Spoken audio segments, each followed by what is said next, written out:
Hello, I'm Adair Margo, the president of the Tom Lee Institute, and I'm so pleased to get to say a few words to you today. If El Paso weren't so far away, I'd be there in person and enjoy seeing you face to face.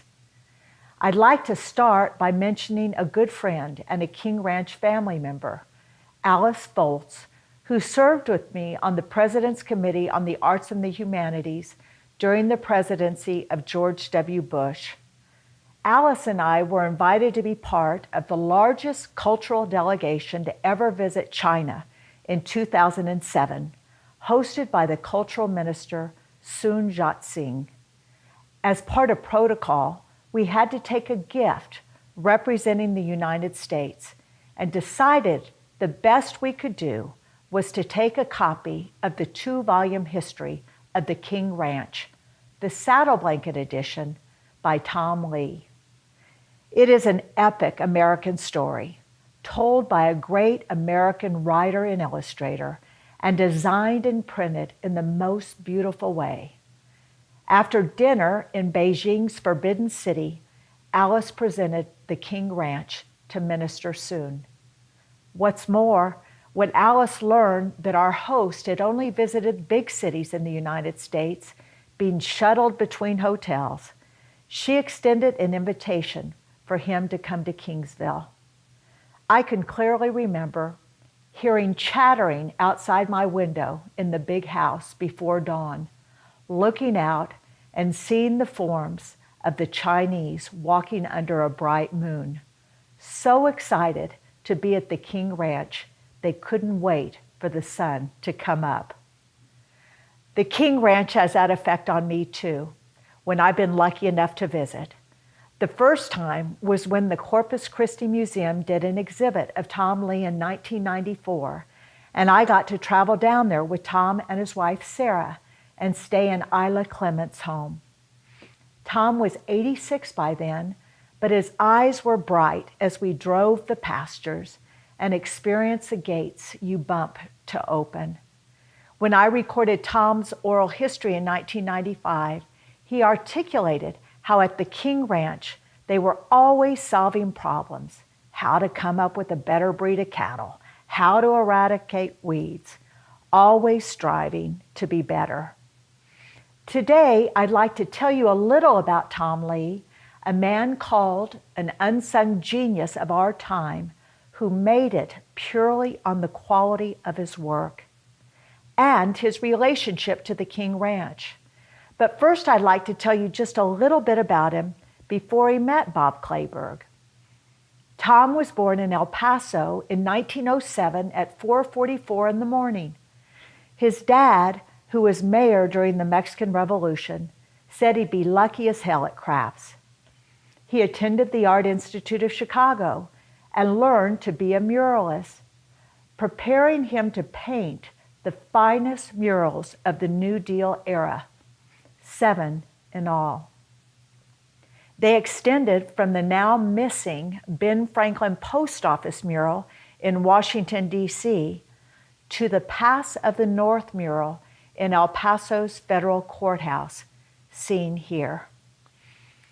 Tom Lee met the writer from UT Austin, J. Frank Dobie, illustrating his books, The Longhorns and Apache Gold and Yaqui Silver.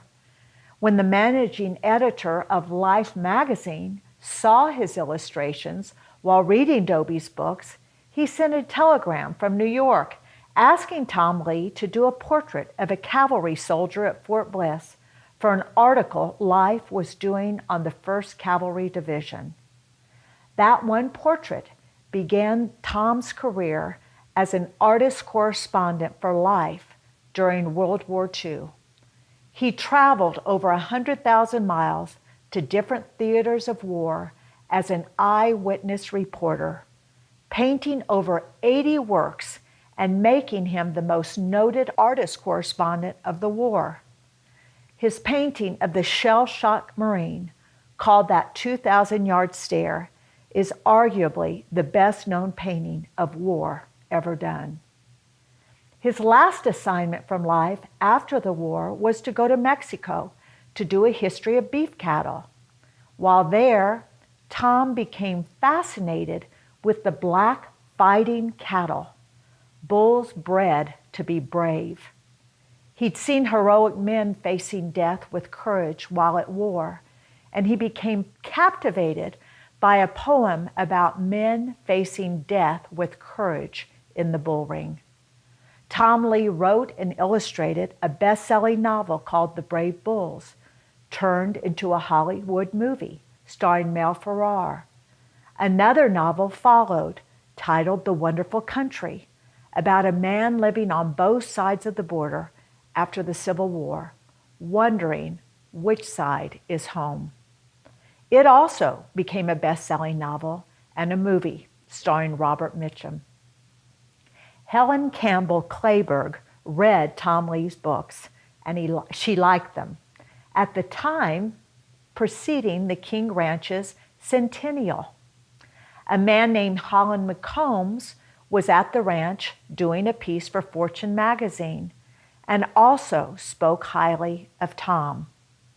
So Tom received a note asking if he'd be interested in doing a monograph for the King Ranch's 100th year. He said yes, if he could use two friends, Carl Herzog for design and Holland McCombs for research on the project. A 1-year contract was signed.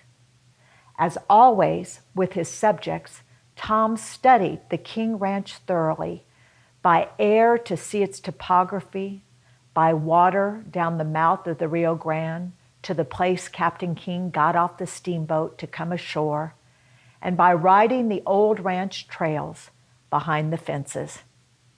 Tom especially loved the rides, getting to spend entire days with Bob Clayburgh as he told him things that happened in various places on the ranch and pointed out the cattle and the quarter horses in the big pasture. It took 5 years to complete the King Ranch, the finest ranching history ever done. After visiting the ranch and seeing how the shape of the Running W brand changes with the growth of cattle, Carl Herzog went back to the drawing board on his design and by hand changed his reference to the Running W in the margins of the pages to mimic the different shapes they take on the hides of cattle. Bob Kinnan, who refers back to the King Ranch book over and over again for information, said, "Nobody could have paid for that book." He's right. Only love for the subject could have created those volumes, and the fact that Tom Lee ended up doing the work for his friends. Bob and Helen and Dick and Mary Louise Clayburgh became the closest of friends during Tom's writing of the King Ranch and afterwards.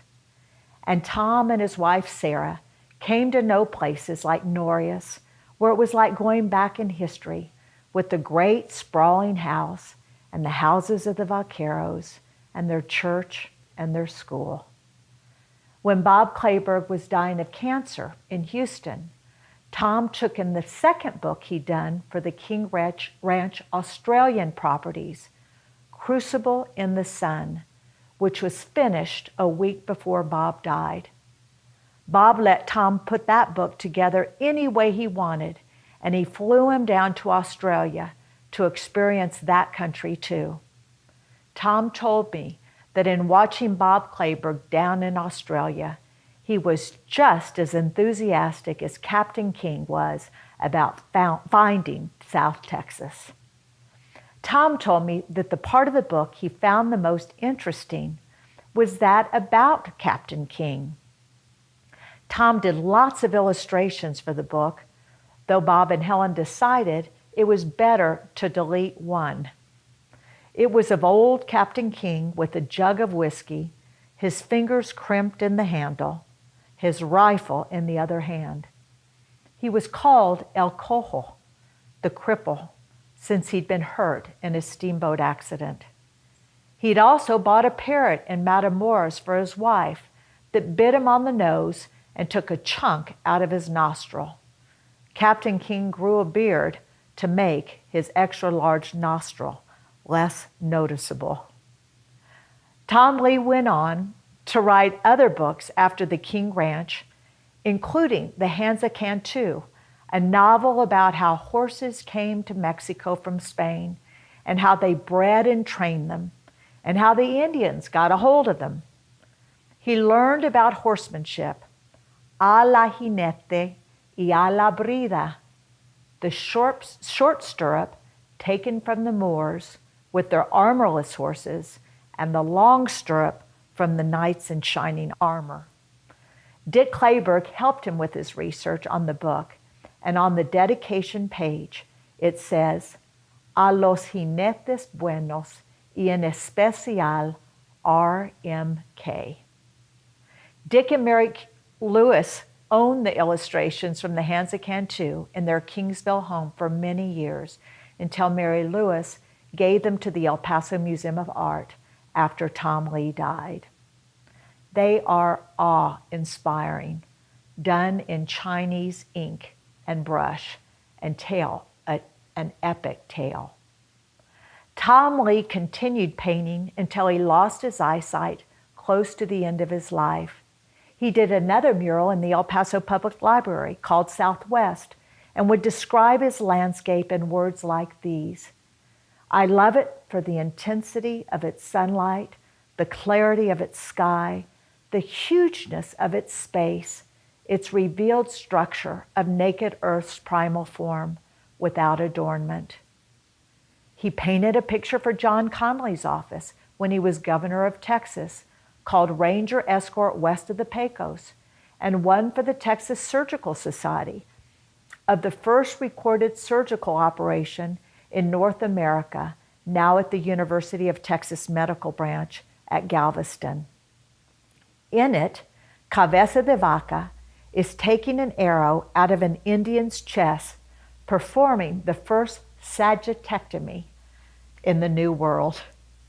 When a retired general in El Paso, after troops returned from Desert Storm, asked Tom Lee to honor them by painting a picture, Tom agreed in 1996 when he was 89 years old. There was a caveat, though. He'd do it only if an actual soldier who served would come pose for him in uniform. The drawing is now at Texas A&M. After forming the Tom Lee Institute in 2009, I began thinking of all the places Tom Lee's work is found, just in Texas. I wondered what you could learn by putting them together into a Tom Lee trail. Here's a picture of the map, connecting over 11 places, crossing the border at El Paso. Subjects range from the Comanches to Anglo settlers, from the Texas Rangers and the founding of Baylor University to the battles of World War II. And of course, the great King Ranch. We've had visitors come to El Paso who have traveled the Tom Lee Trail all the way from Europe, discovering the epic history of our region through Tom Lee's art.